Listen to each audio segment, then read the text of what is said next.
তা'মুরুনা বিল মা'রুফ ওয়া তানহাউনা আনিল মুনকার ওয়া তু'মিনুনা বিল্লাহ। আল্লাহ তাবারক ওয়া তাআলা বলছেন, এই শেষ নবীর উম্মতকে উত্তম উম্মত বলেছেন। জোরে বলেন আলহামদুলিল্লাহ। আর একটু জোরে বলেন আলহামদুলিল্লাহ।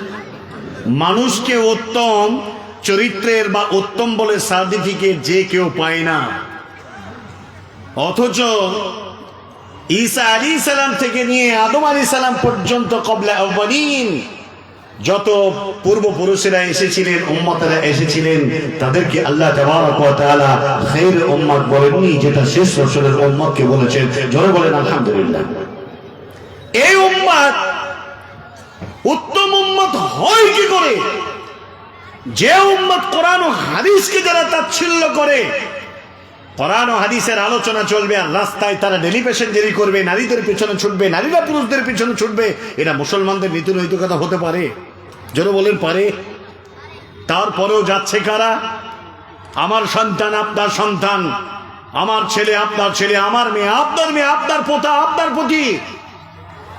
ভাইজান, এই পৃথিবী চিরস্থায়ী নয়। তুমি চিরস্থায়ী মনে করে এই পৃথিবীতে তুমি বিচরণ করো না। পার্থিব জগৎকে, এই পৃথিবীর জমিনকে তোমাকে ছেড়ে ৩.৫ হাত কবরে তোমাকে চলে যেতে হবে।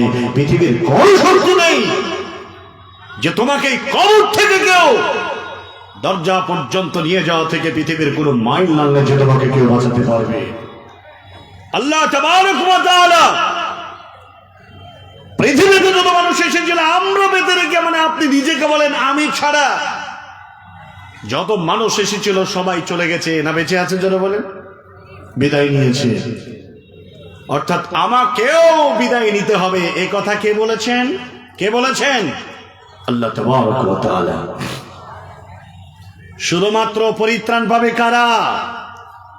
শুধুমাত্র পরিত্রাণ পাবে তারাই যারা একমাত্র আল্লাহ তাবারক ওয়া তাআলাকে সন্তুষ্ট করে আল্লাহর জমিন থেকে ফায়দা নিয়ে, খুশখবরি নিয়ে যারা দুনিয়া ছেড়ে চলে গেছেন। আল্লাহ রাব্বুল আলামিন পবিত্র কোরআনের তরজমা বলবো, মনোযোগ দিয়ে শুনবেন আর সেটাকে একবার বিনিয়ে নেবেন, যদিও আপনার জানা বিষয়। বিসমিল্লাহির রহমানির রহিম। কুল্লু নাফসিন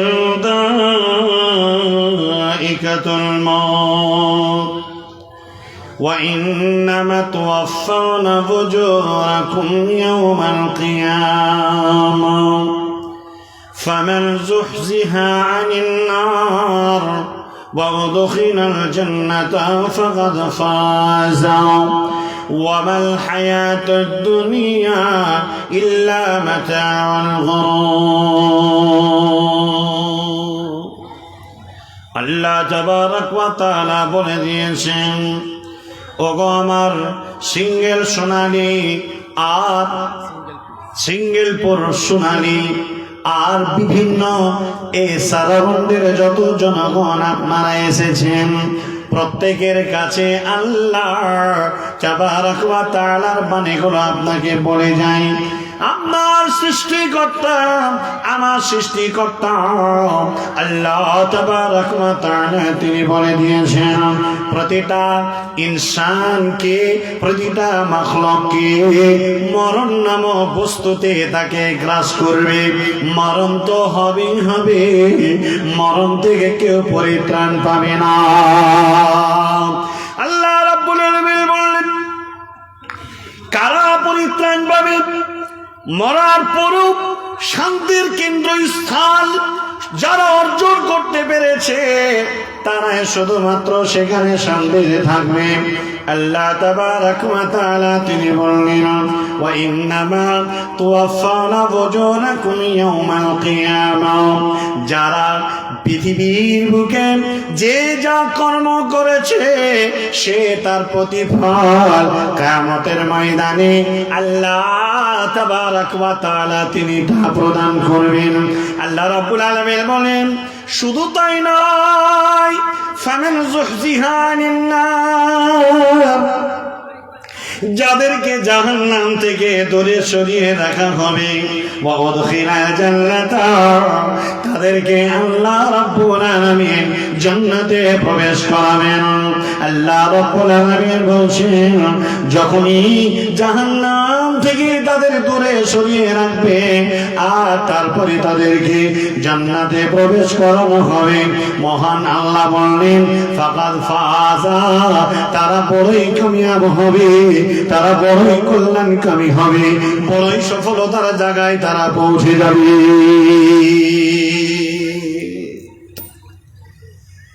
মহান আল্লাহ বললেন, সফলতার জায়গা যদি তোমাদের পেতে হয়, এই দুনিয়ায় একমাত্র সফলতা অর্জন করার মাধ্যম হলো দুনিয়া। কিন্তু দুনিয়াটাকে এমন করে তুমি ব্যবহার করো যাতে দুনিয়া আর দুনিয়া মাজরাতুল আখিরা, দুনিয়াটা আখিরাতের আবাদ পানি করার জায়গা। এখান থেকে আবাদ পানি করে আল্লাহ তাবারক ওয়া তাআলার দরবারে ফসল মারব, আর সেই ফসলই আমাকে জান্নাত পর্যন্ত আমাকে পৌঁছে দেবে। এটা এইভাবে তুমি ব্যবহার করো। কেন না আল্লাহ তাবারক ওয়া তাআলা তিনি বলে দিয়েছেন, ওয়া মাল হায়াতুদ দুনিয়া ইল্লা মাতাউল গুরুর। এই আমার মাখলুকেরা, এই আমার নারীরা, পৃথিবীর সৃষ্টিজীব, তোমরা মানুষ, তোমরা শুনে নাও, দুনিয়াটা তোমাদের জন্য বড়ই প্রতারণার জায়গা, বড় ধোকার জায়গা রে। এই দুনিয়ার প্রতারণায় যদি তুমি পড়ে যাও, আল্লাহ সন্তুষ্ট হারাবে। দুনিয়ার প্রতারণায় যদি পড়ে যাও, জান্নাত তুমি হারাবে। দুনিয়ার প্রতারণায় যদি পড়ে যাও, আল্লাহ সন্তুষ্ট হারাবে। পরকালে পস্তানি হবে। কি পস্তানি হবে তুমি শুনে নাও। আল্লাহ তাবারক ওয়া তাআলা তিনি বলে দিয়েছেন, وَأَمَّا مَنْ خَفَّتْ مَوَازِينُهُ فَأُمُّهُ هَاوِيَةٌ। যাদের ওজনের পাল্লা ভারী হয়ে যাবে তাদের ঠিকানা হবে হাবিয়া নামক দুর্যোগ। আল্লাহর নবীকে বলছেন, ওয়ামা আদরাকা মা হিয়া, ও নবী আপনি হাবিয়া নামক কি বস্তু আপনাকে জানেন? আল্লাহ তাবারক ওয়া তাআলা নিজেই তার উত্তর দিলেন, নারুন হামিয়া, এটা হলো এক প্রজ্বলিত অগ্নিকুণ্ড, জ্বলন্ত আগুনে রাঙা। আল্লাহ তাবারক ওয়া তাআলা এই জমিনের বুকে যত মানুষজন আমরা এসেছি, এখানে যারা বসে আছেন এ শুধু নয়, দুনিয়ার বুকে যত মানুষ জিন্দা আছি, ততক্ষণ পর্যন্ত কোনো চিন্তা নাই। যেই না মরে যাবে সেই দিন আপনার হিসাব হবে। আপনি জান্নাত যাবেন না জাহান্নামে যাবেন। বাপজিরে আমার, এই জন্যে পৃথিবীর বেঁচে থাকার সময়টাকে আল্লাহর সন্তুষ্টের জন্য আপনাকে কাটাতে হবে। আল্লাহ তাবারক ওয়া তাআলা নবীজির সাহাবী হযরত ওমর ফারুক রাদিয়াল্লাহু তাআলা আনহু তিনি বলছেন, আল্লাহর নবী আখাদা রাসূলুল্লাহ সাল্লাল্লাহু আলাইহি ওয়াসাল্লাম বিমানকিবি, নবীজি আমার ঘাড়ের উপরে হাত রাখলেন, বললেন, বাবা ওমর, হে ওমর, কুন ফি দুনিয়া কান্নাকা গরিবুন আও আবিরিস সাবিল। দুনিয়াটাকে তুমি এমন মনে করো যেন টোটাল দুনিয়াটার মধ্যে তুমি একজন মুসাফির, একজন পথিক হিসাবে তুমি দুনিয়ায় এসেছো। দুনিয়ার সম্পদ কোনো কিছু নিয়ে যেতে পারবে না। পারবো? কেউ নিয়ে যেতে পারবো? যারা বলেন পারবো? কেউ নিয়ে যেতে পারবো না। খালি হাতে সব ছেড়ে চলে যেতে হবে। আল্লাহ তাবারক ওয়া তাআলা এই দুনিয়া ছেড়ে যাবে, শুধু চলে যাবে তাদের নেক আমলে চলে, সৎ আমল ছাড়া কোনো কিছু নিয়ে যাওয়া যাবে না। এই মাল ধন ছিলাম তোমারও দাদা। দুনিয়া বলছে আপনাকে, এই মাল ধন ছিল তোমারও দাদা, তিনি ফেলে গেলে হলো তোমার পিতা। বাপের মালেতে তুমি ওয়ারিস হইলে, তুমি মরে গেলে হবে তোমার ছেলেদের। এই মতো হাতে হাত আসিছে দুনিয়া, এই মতো হাতে হাত আসিছে দুনিয়া, কারো হাতে নাহি থাকে কায়ম হইয়া। তাই বলি বৃথা কাল করিও না ক্ষয়, আপনার কাম কর থাকিতে সময়। স্রোতের মতো সময় যাই যে চলিয়া, এক পা চলে গেলে নাই আসে ফিরিয়া। এমন জীবন তুমি কর গঠন, মরিলে হাসিবে তুমি কান্দিবে ভবন। এমন জীবন তোমরা কইর না গঠন, মরিলে কান্দিবে তুমি হাসিবে ভবন। জমিলে মত আছেন শোনো বন্ধুগণ, সর্বক্ষণ চিন্তা করো সমাধি আপন। লক্ষ লক্ষ দেহকে সমাধি সাগরে, ফেনারি তরঙ্গে পড়ে ডুবে আছে ঘরে। যে সোনা বদনে ধোলা লাগেতে না দিতে, কেমনে শুইয়া আছো আজকে মাটিতে। তেনাকে সঙ্গিলে তুমি আতর গলা বহ, সেই নাকে বের হবে পুজ আর লোহ। যে মুখে পাঁচজন খেয়েছিলে সর্বক্ষণ, সেই মুখের এত পরিপাটি। পচিয়া সরিয়া গেছে কয়েক দিনের নিচে, সেই মুখে ভরা গেছে মাটি। নারে তাকবীর। দুনিয়া কারোর জন্য স্থায়ী নয়, এটা হলো অস্থায়ী দুনিয়া। তাহলে এত বেঁচে থাকার লালসা কিসে? মানুষ তো মরণ জীব, মানুষ তো মরবেই মরবে। মরণ এমন একটি বস্তু, আহারে পৃথিবীর প্রত্যেকটা প্রাণীকে গ্রাস করবে। পৃথিবীর ভদ্র মানুষ হযরত মুহাম্মদ রাসূলুল্লাহ জোরে বলেন সাল্লাল্লাহু আলাইহি ওয়াসাল্লাম পর্যন্ত চলে গেছেন। না নাকি নবীজি বেঁচে আছেন নাকি? চলে গেছেন। আল্লাহর নবী বসে আছেন, জিবরিল আমিন এসে নবীজিকে সালাম জানালেন, আসসালামু আলাইকুম ওয়া রাহমাতুল্লাহ। আল্লাহর নবী সালামে জবাব নিলেন। আল্লাহর নবীকে বলছেন, ইয়া রাসূলুল্লাহ, আমি তো আপনার কাছে নিয়মিত একাই আসি, কিন্তু আজকে আমার সঙ্গে আরো একজন মেহমান এসেছে। আল্লাহর হাবিব বুঝে দিলেন, আমার কাছে জিবরিল বেঁধে রেখে আর কে একাই আসতেই পারে? আর একজন নিঘাত আমার কাছে আমার অন্তিম সময় ঘনানো সংবাদ চলে এসেছে, আমাকে চলে যেতে হবে। এখন আজরাইল আলাইহিস সালাম আমার কাছে এসেছে। ভাইরা আমার, বন্ধুরা আমার, নবী করিম সাল্লাল্লাহু আলাইহি ওয়াসাল্লাম তিনা জিবরিলকে বললেন, ও জিবরিল আমিন শুনুন, আমার কাছে কে এসেছে? একটি মেহমান বলতে জিবরাইল আমার কাছে এসে মালাকুল মউত। জিবরাইল বললেন, ইয়া রাসূলুল্লাহ, এমন একজন ফেরেশতাকে আল্লাহ তাবারক ওয়া তাআলা নির্বাচন করেছেন দুনিয়ার মানুষের জন্য, প্রাণের জন্য। কারো কাছে কোনোদিন পারমিশন নিয়ে যাওয়া লাগবে না।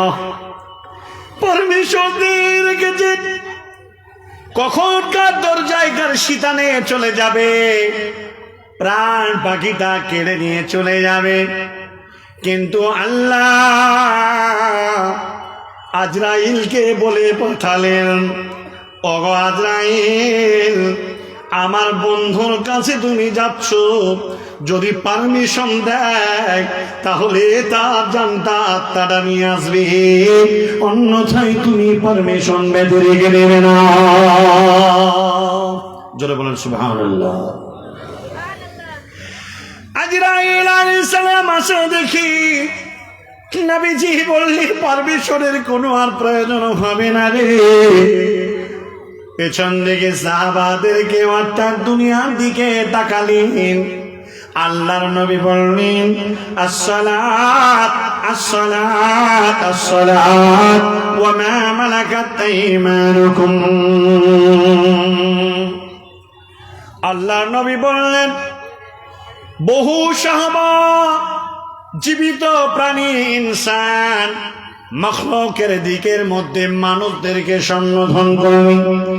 আল্লাহর নবী বললেন, ও আমার উম্মতেরা, সালাত সালাত সালাত, নামাজ নামাজ নামাজ। জীবনে কোনদিন তোমরা নামাজ ছেড়ে দেবে না, জীবনে কোনদিন নামাজ ত্যাগ করবে না। আর একটা বস্তু তোমাদের কাছে ওসিয়ত করে গেলাম, আমানত রেখে গেলাম, সেটা হলো মা সম্প্রদায়, সেটা হলো নারী সম্প্রদায়। এদেরকে আমি তোমাদের হাতে সঁপে দিয়ে গেলাম। নারীদেরকে অপমান করবে না, নারীদেরকে বেইজ্জতি করবে না, নারীদেরকে দাস দাসিনী বানাবে না, নারীদেরকে তোমরা লাঞ্ছিত ঘৃণার পাত্র বানাবে না, গোলামি জিন্দেগি তাদের করবে না। আমি তোমাদের নবী হযরতে মুহাম্মদুর রাসূলুল্লাহ সাল্লাল্লাহু আলাইহি ওয়াসাল্লাম এই জাহালাতের জামানায় এই নারীদেরকে উদ্ধার করেছে, এদের বেইজ্জতকে দূর করে দিয়েছি। আর বেইজ্জতকে দূর করে দিয়ে মা জননীর জাতকে ইজ্জতের দরজায় বসিয়ে দিয়েছে। অতএব এদেরকে তোমাদেরকে আমার উৎসব দিয়ে গেলাম। কোনদিন নারীদেরকে তোমরা অপমান করবে না, ঘৃণার পাত্র তোমরা বানাবে না। আল্লাহর নবী সামনে দিকে এবার তাকালেন, বললেন, রফিকুল আলা রফিকুল আলা রফিকুল আলা।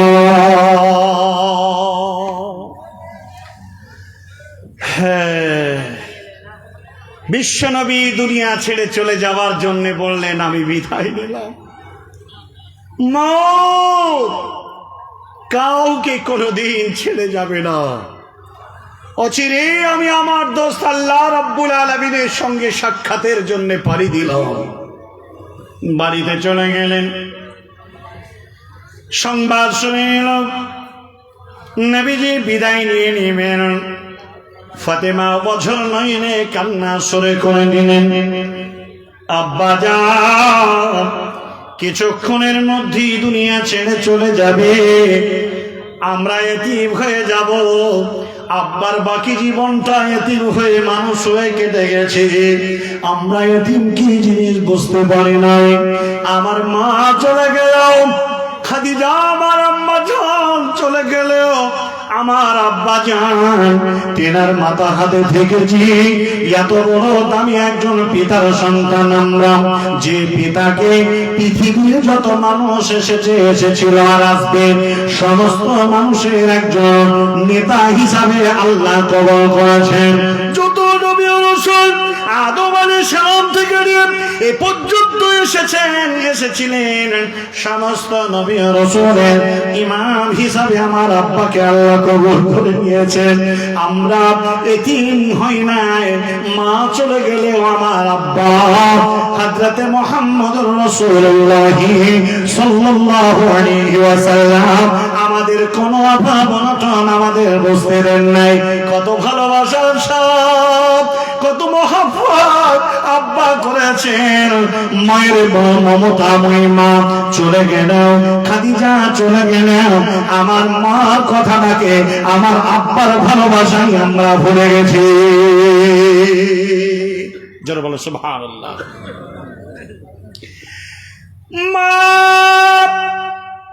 খাদিজা চলে যাওয়ার পরে বিশ্বনবী চারটি কন্যাকে কত স্নেহ মায়া মমতা ভালোবাসা দিয়ে জীবিত রেখেছিলেন, আদর দিয়ে জীবিত অবস্থায় ভালোবাসা দিয়েছিলেন।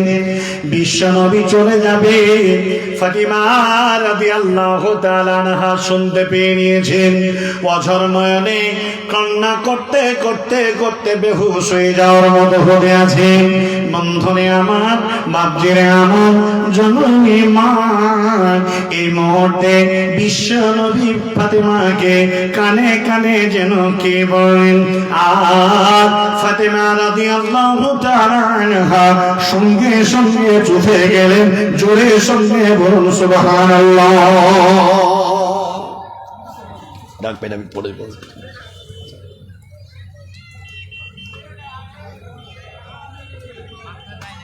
কি বললেন নবীজি? ফাতেমাকে বললেন কি? আমরা সবাই শুনেছি। বিশ্বনবী বললেন, মা রে, বেটি রে, তোর মা বিদায় নিয়েছে, বাকি আম্মা গুলোকে রেখে গেলাম তোদের। আমি বিদায় নিয়ে চলে যাচ্ছি, তোর আফসোস নিস না, করিস না, কান্না করিস না। কানে কানে একটি কথা বললেন, ও স্নেহ মায়া মমতাময়ী জননী বেটি রে, কাল কিয়ামতের ঘটে পৃথিবীর জমিনে যত মানুষ এসেছিল সমস্ত মানুষকে আল্লাহ তাবারক ওয়া তাআলা জীবিত করে খাড়া করে কিয়ামতের ময়দানে জমায়েত করবেন। মাহশার ময়দান, এই ময়দানে তোমার আব্বাজান সমস্ত মানুষের সাক্ষাতের আগে তোমার সঙ্গে তোমার আব্বার মোলাকাত হবে। জোরে সঙ্গে একবার বলুন সুবহানাল্লাহ। নবীজি বিদায় নিলেন, কান্নার সকরন্তপনের কান্নায় ভেঙে পড়লেন। হযরতে ওমর, কেউ যদি বলে নবীজি মারা গেছেন, তাহলে তার সঙ্গে যুদ্ধ শুরু করে দিবেন। ভাইরে আমার, বন্ধুরে আমার, মুখ কাউকে ছাড়বে না, মুখ থেকে কেউ রেহাই পাবে না। ছাড়িয়া ভবের ভাব, দুনিয়াকে ভব বলা হয়। ছাড়িয়া ভবের ভাব যাইবি কেমনে, আজরাইল আসিয়া বলিবেন চল হে মরণে, চল হে মরণে। ডানেতে কান্দিবে মাতা, বামে পরম পিতা। ডানেতে কান্দিবে মাতা, বামে পরম পিতা। পদতলে প্রয়াসী অঝর নয়নে, আজরাইল আসিয়া বলিবেন চল হে মরণে। ছাড়িয়া ভবের ভাব, ছাড়িয়া ভবের ভাব যাইবি কেমনে, আজরাইল আসিয়া বলিবেন চল হে মরণে। আত্মীয় স্বজন সবে সিবিল সজিদ রবে, আত্মীয় স্বজন সবে সিবিল সজিদ রবে। কেহ না পারিবে তারে বাঁচাতে মরণে, চল হে মরণে।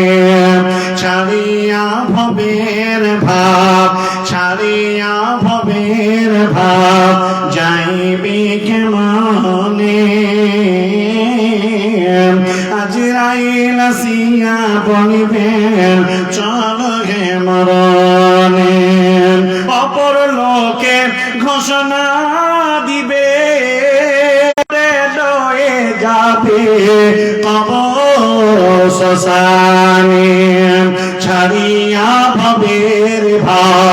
যাইবি কেমনে আজরাইল আসিয়া বলিবে চল হে মরণে। নারে তাকবীর। দুনিয়ার কারো স্থান নেই, দুনিয়া ছেড়ে যত চলে যেতে হবে বাপ।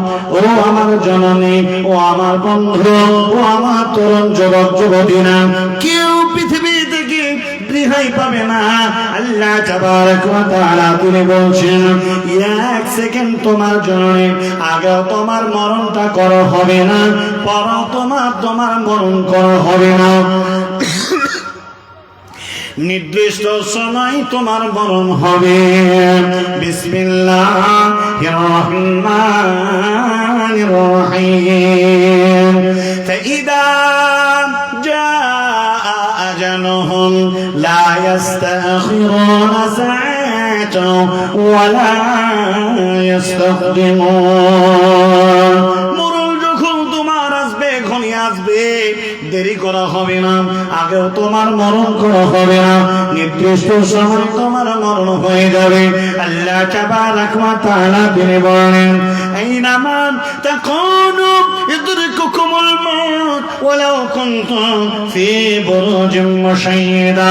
পালাবার কোন রাস্তা নাই রে, পালিয়ে বাঁচতে পারবে না। এটা পুলিশের ভয়ে কোথাও পালিয়ে যাবে, রক্ষা পেয়ে যাবে, আইনের ভয়ে পালিয়ে যাবে, রক্ষা পেয়ে যাবে। আল্লাহর আইনের দড়ি থেকে, আল্লাহর আক্রমণ থেকে কেউ তোমরা পালিয়ে বাঁচতে পারবে না। অতএব এই দুনিয়া বেঁচে তোমার পেট ভরে না, এখানে আসো, এক জায়গাতে বসো, যদি কারো খাইতে মন যায় যাবে, আর 10 কাপ স্টেজে বিনা পয়সায় দিয়ে যাও। একটি কথা মাথায় রাখবেন, কিসের এত লোভ লালসা? জানি দুনিয়ার মানুষ লোভী হবে, কিন্তু দুনিয়া কাঁধে করে কারো নিয়ে যাওয়ার কোনো পাওয়ার আছে? কেউ নিয়ে যেতে পেরেছেন? কোনদিন পারবেন না। কেউ নিয়ে যেতে পারেনি, আপনিও পারবেন না। অতএব ভাইরা আমার, বন্ধুরা আমার, মওত থেকে যদি রক্ষা তোমার না হয়, তাহলে মওতকে তোমাকে স্মরণ করতে হবে। আপনাদের তৃতীয় বিশ্ব জাহানের তৃতীয় খলিফা হযরতে ওসমান গনি রাদিয়াল্লাহু তাআলা আনহু, তিনি যখন কবরের পাশ দিয়ে চলে যেতেন, তখন নীরব নগর হলো কবর। কবরে কোনো আওয়াজ আসে না, কবর থেকে কেউ আহাজারি কেউ শুনতে পায় না। যে একবার চলে গেছে সেই জানে তার কি অবস্থা ঘটতেছে। হযরতে ওসমান গনি বলেন, এই কবরে আমার মতো ওসমানকে শুয়ে যেতে হবে। তাই অতএব এই কবর কবর করে এত ক্রন্দন করতেন, এত কান্না করতেন, 2 খণ্ড দিয়ে পানি চুইতে চুইতে সমস্ত দাড়িগুলো তারি হয়ে যেত, দাড়িগুলো ভিজে চলে যেত।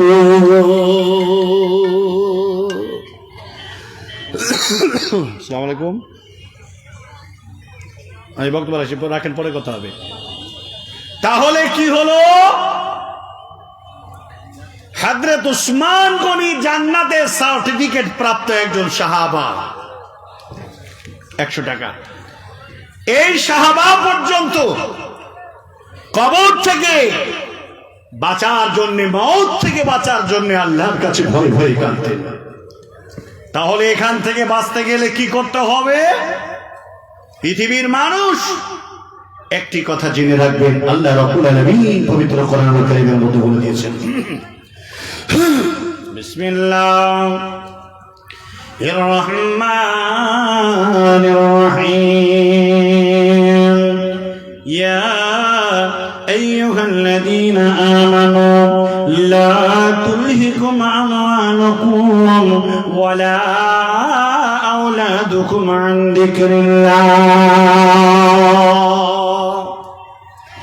ইয়া আইয়ুহাল্লাযীনা আমানু, হে ঈমানদারেরা, তোমাদের সন্তান এবং সম্পদ আল্লাহ তাবারাকা ওয়া তাআলাকে ভুলিয়ে যেন না দেয়। ওয়া মান ইয়াফআল যালিকা, যদি এমন ভাবে কাউকে ভুলিয়ে দেয়, ফাউলাইকা হুমুল খাসিরুন, তাহলে অবশ্যই অবশ্যই বড় গাফেল হয়ে যাবে, ক্ষতিগ্রস্তের মধ্যে পড়ে যাবে। মৌত হওয়ার আগে নিজের সম্পদ সন্তানগুলোকে যাতে করে ভবিষ্যতে আল্লাহ স্মরণ থেকে যেন আমাদেরকে গাফেল না করে দেয়, এই টেন্ডেন্সি, এই চেতনা, এই জাগরণ প্রতিটা মানুষের ভিতরে রাখতে হবে। প্রিয় ভাই সকল,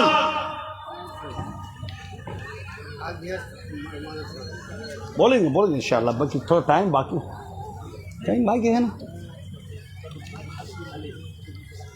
আমাদের মধ্যে যদি জান্নাত, আল্লাহর সন্তুষ্টি অর্জনের যদি নিয়ত থাকতো, একটা মানুষও আল্লাহ থেকে গাফেল হয়ে যেত না। একটা হাদিস শোনালে আপনি অবাক হয়ে যাবেন। মুহাম্মদুর রাসূলুল্লাহ, জোরে বলেন একবার, সাল্লাল্লাহু আলাইহি ওয়াসাল্লাম বসে আছেন। একজন ইতিম সাহাবা নবীজির কাছে ছুটে এলেন, আল্লাহর নবীকে একদিন নালিশ করলেন, ইয়া রাসূলুল্লাহ, আমার একটা খেজুরের বাগান রয়েছে গো নবী, আমার আব্বা নাই, আমি একজন ইতিম সন্তান। ফজরের নামাজের পরে যখন কাটুরিটা নিয়ে খেজুর কুড়াতে যায় বাগানে, আমার বাগানের পাশে গা লাগার একটা বাগান আছে, ওই বাগানের খেজুরগুলো মনে হয় ছিটকে পড়ে আমার বাগানও চলে আসে। নবীজি আমার ওই খেজুরগুলো কুড়াতে বড়ই বিবেকে বাধা দেয়। ইয়া রাসূলুল্লাহ, আমি বাগানের বাউন্ডারিটা দিয়ে দেব, কিন্তু দেখা গেল নালিশটা হলো আমার এটাই, ওই বাগানের পাশে একজন ভাইয়ের বাগান, বাগানের রাজের মধ্যে, সীমানার মধ্যে, জমিনের আইলের উপরে একটা খেজুরের গাছ ওই ভাইয়ের রয়েছে, প্রাচীরটা বাঁকা হয়ে যাবে, আমি বললাম গাছটা কেটে নেন, প্রাচীরটা আমার সোজা হয়ে যায়, অথবা আমাকে বিক্রি করে দেন, আমি খরিদ করে নিই, তাহলে আপনার খেজুরের বাগানের খেজুরগুলো পড়বে, আমার বাগানে ছিটে আসবে না, আমার কোরআনও হবে না, আখিরাত আমার জন্য স্বচ্ছতা হয়ে যাবে। ইয়া রাসূলুল্লাহ, কোনো মতেই মানতে চাইলেন না তিনি বুঝতেও চাইলেন না, কেটে নিতেও চাইলেন না। আমার মতো এতিম ছোট্ট সাহাবা বড়ই ব্যথা নিয়ে আসলাম, আপনি যদি একবার তাকে বলেন তাহলে হয়তো বা গাছটা কেটে নেবে, প্রাচীরটা সোজা হয়ে যাবে, আখিরাত আমার জন্য পরিষ্কার হবে।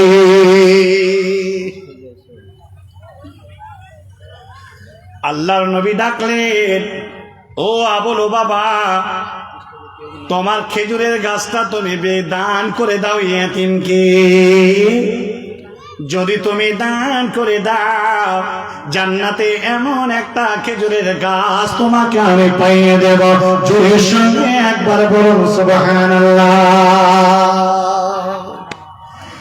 নবীজির মুখ থেকে যেটা একবার বেরিয়ে যায়, যত বড় ব্যক্তি হোক না কেন, তার জন্য ভালো হলে সৌভাগ্যের বার্তা হয়ে যায়, মন্দ হয়ে গেলে তার জন্য নোকসানের বার্তা হয়ে যায়।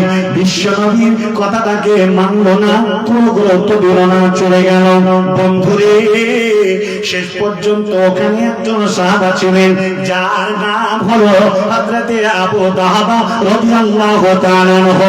বললেন, ইয়া রাসূলুল্লাহ, আমি যেটা শুনলাম ভাইজান, আপনার কথাটা শুনতে পেল কি পেল না, গুরুত্ব দিল কি দিল না, আমি সেটা বলতে চাই না। আমি যদি এই গাছটা কিনে দিয়ে থাকে, তাহলে আমাকেও কি জান্নাতে একটা খেজুরের গাছ আল্লাহ প্রদান করবেন। মানে এখান থেকে স্পষ্ট, আমাকেও কি আল্লাহ জান্নাতে বানাবে। আল্লাহর নবী বললেন, আবু দাহদা তুমিও যদি কিনে দাও আলবাত তোমাকেও জান্নাতের একটা গাছ পাইয়ে দেওয়া যায়। জোরে বলুন সুবহানাল্লাহ। আর একটু জোরে বলা যাবে না সুবহানাল্লাহ? ভাইজান, মর্মান্তিক তথ্য আপনাকে বলছি, কোনো গাল গল্প বলি নাই। আল্লাহর নবী বললেন, আবু দাদা তুমি যদি বলো তাহলে তোমার জন্য একই ফয়সালা, জান্নাতের গাছ পাবে। আবু দাদা রাদিয়াল্লাহু তাআলা আনহু আর দেরি করলেন না, ওই ইয়াতীমের বাগানের পাশের বাগানের মালিকের কাছে চলে গেলেন। যাওয়ার পরে বললেন, আমি আপনার কাছে এসেছি, আমি মদিনার অধিবাসী, আমি মদিনার বুকে বাস করি। ভাইজান, এই একটা খেজুরের গাছের কারণে এতিমের বাগানের প্রাচীর সোজা হতেছিলাম। আমি যদি এই গাছটা আপনার কাছে কিনে এতিমকে দান করে দিই, আপনি কি বিক্রি করবেন? তিনি বললেন, না না না, আমি বিক্রি করব না।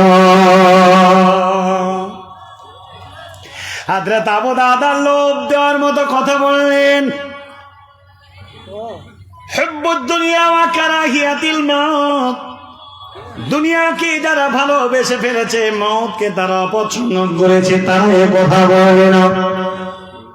আল্লাহর সন্তুষ্টিকে যারা বর্জন করেছে, তারাই চাইবে জান্নাত পাওয়ার লালসা।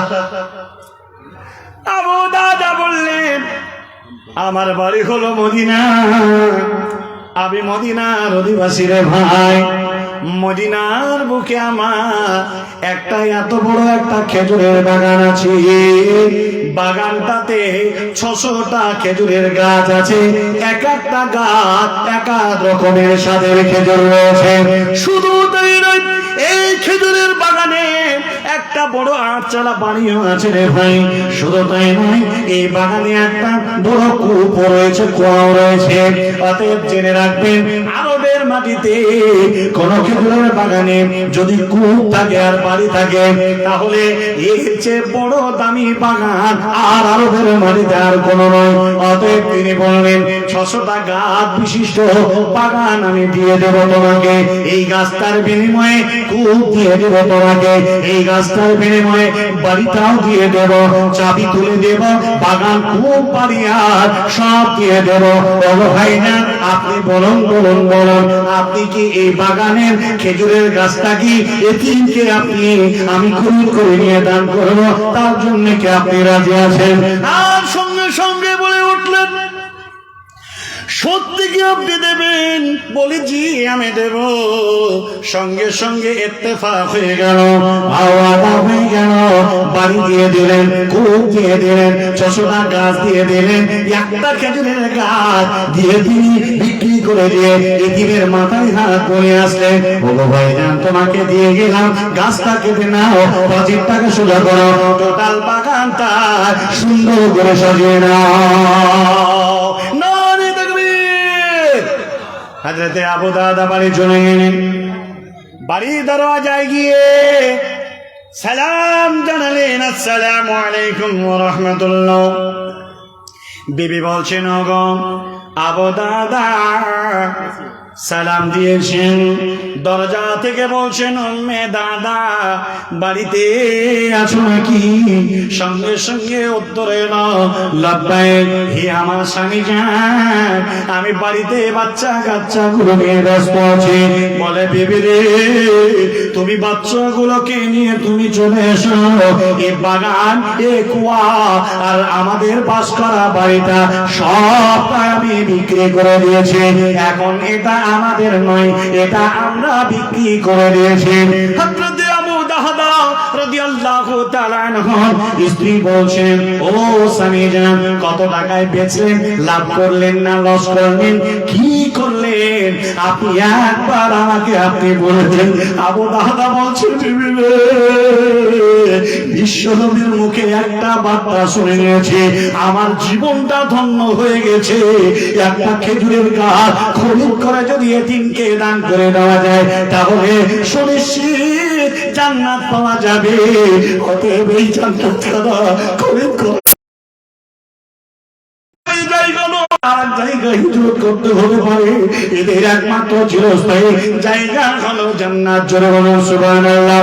আল্লাহ তাবারক ওয়া তাআলা ও আজকের উপস্থিতি, ও আমার আজকের সিঙ্গেলপুর সোনালী আরে সারামান্ডের যত মানুষ জামানি মা ভাই ও বন্ধু আপনারা এসেছেন, আজকে দেখুন হযরত আবু দাহদার ইমানি জজবা কত। আল্লাহ জান্নাতের জন্য জীবনে যা কিছু ছিল সবটা কুরবানি করে দিলেন। কোন আল্লাহর বান্দা আছেন আজ এই মাহফিলে? কে আছেন আবু দাহদার মতো? এই মাদ্রাসাকে বাঁচানোর জন্য সব মালের কোনো দরকার নেই, সব মালের দরকার নাই। একটা ব্যক্তিকে আমি বলবো 20,000 টাকা দেওয়ার মতো কোন আল্লাহর দাস, আল্লাহর গোলাম কেউ আছেন?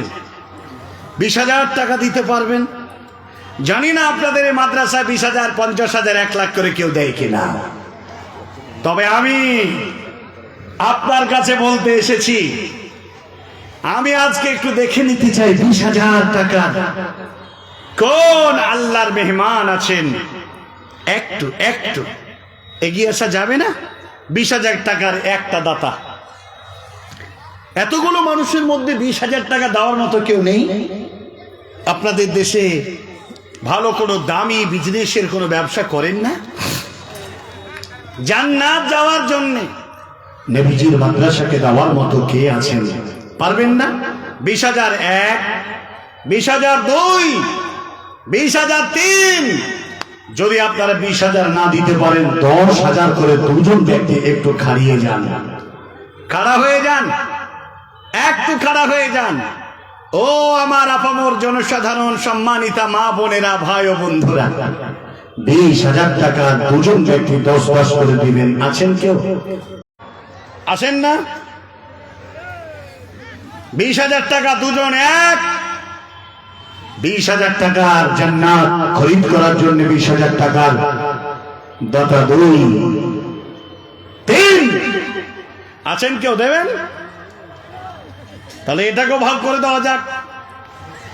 4 জনে মিলে 4 পাঁচা 20 আছেন, 5,000 টাকা করে 4 জন ব্যক্তি। একটা দাতা উঠেন তো 5,000 টাকা। একজন উঠেন, হাত তোলে যে আমি 5,000 দেবো। দেওয়ার মতো কেউ আছেন আশা করি, ভাবছি, কিন্তু আছেন না? কথা বলেন একটু।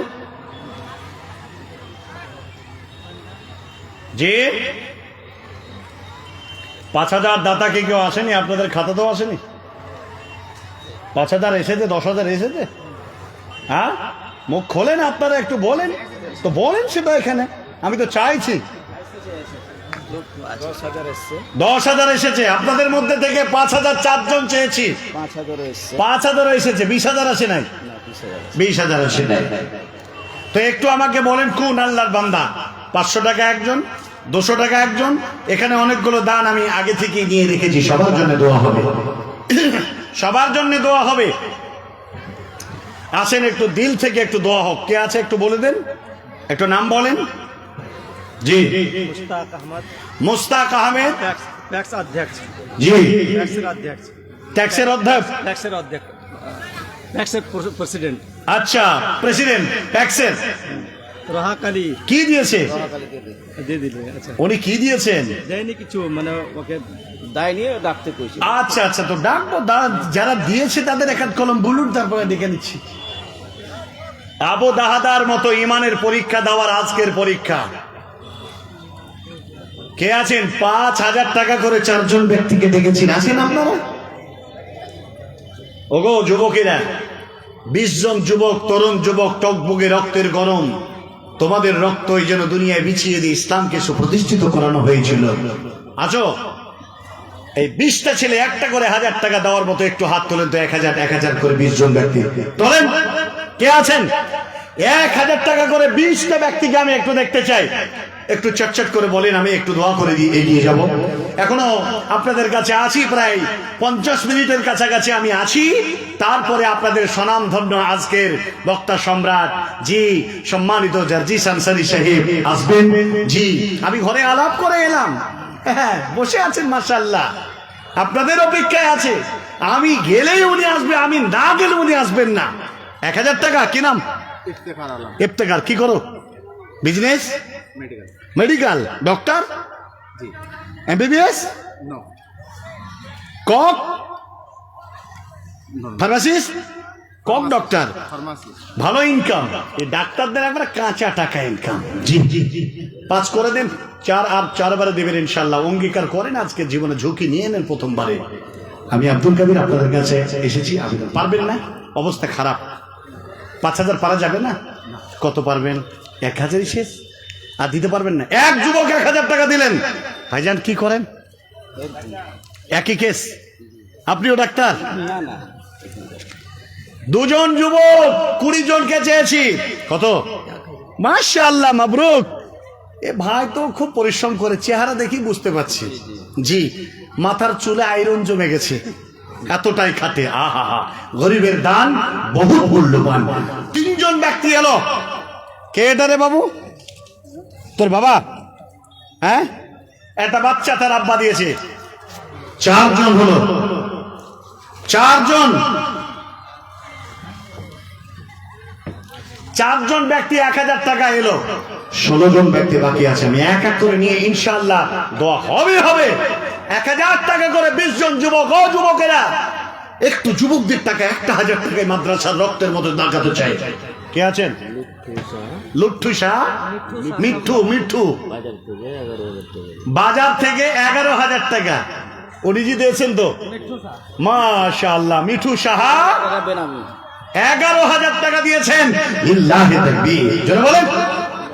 একটু মুখটা খোলেন না আপনারা। লিল্লাহি তাকবীর। আলহামদুলিল্লাহ, 11,000 টাকা। সে কেটা কি নাম? এটা 2000 টাকা বেনামি। 2000 টাকা বেনামিতে। এখানে হলো 5 আর এখানে হলো 2, তাহলে হলো 7000। এ যুবক কি নাম? সাদিকুল। হ্যাঁ, ভালো ইনকাম করো, আর একটু দাও না, আর 2000 দাও, 1000 পারবে। আর একটা করো ইনশাআল্লাহ আল্লাহর হস্তে। এই যে ছেলেটা দেখছেন তো, মনে হচ্ছে যেন হেলাই ফেলাই লাল ফাছে না। জি না, মাল ঠিক আছে ইনশাআল্লাহ আল্লাহর হস্তে। ভাইজান আর 1000 দেন, দেন আর অবস্থান, আর 1000। নিজাম রাহি জেলা পরিষদ। জেলা পরিষদ। ও মাশাআল্লাহ, জেলা পরিষদ।